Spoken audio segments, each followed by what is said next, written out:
One of my favorite stories is when JFK went to go visit the NASA Space Center, and he saw a janitor holding a broom, and he asked him what he was doing, and the janitor replied, "Mr. President, I'm helping put a man on the moon."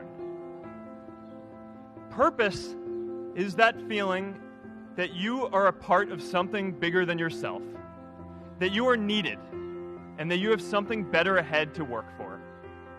Purpose is what creates true happiness. Every generation has its defining works. More than 300,000 people worked to put that man on the moon, including that janitor. Millions of volunteers immunized children around the world against polio, and millions of more people built the Hoover Dam and other great projects. And now it's our generation's turn to do great things. Now I know, maybe you're thinking, I don't know how to build a dam. I don't know how to get 1 million people involved in anything. Well, let me tell you a secret. No one does when they begin. Ideas don't come out fully formed. They only become clear as you work on them. You just have to get started. If I had to know everything about connecting people before I got started, I never would have built Facebook. I remember that night I launched Facebook from that little dorm in Kirkland House. I went to Noakes with my friend KX, and I remember telling him clearly that I was excited to help connect the Harvard community, but one day someone would connect the whole world. The thing is, it never even occurred to me that that someone might be us. We were just college kids. We didn't know anything about that. There were all these great big technology companies with all these resources, and I just assumed one of them would do it.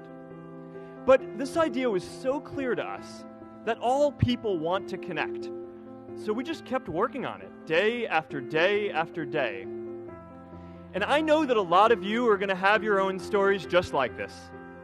A change in the world that seems so clear that you are sure someone else is going to do it. But they're not. You will. But it's not enough to have that purpose yourself. You also have to create a sense of purpose for others.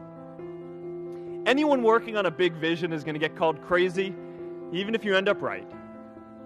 Anyone taking on a complex problem is going to get blamed for not fully understanding it, even though it's impossible to know everything up front. Anyone taking initiative will always get criticized for moving too fast, because there's always someone who wants to slow you down. An entrepreneurial culture thrives when it is easy to try lots of new ideas. Facebook wasn't the first thing I built. I also built chat systems and games, study tools and music players, and I'm not alone. J.K. Rowling got rejected 12 times before she finally wrote and published Harry Potter. Even Beyoncé had to make hundreds of songs to get Halo. The greatest successes come from having the freedom to fail.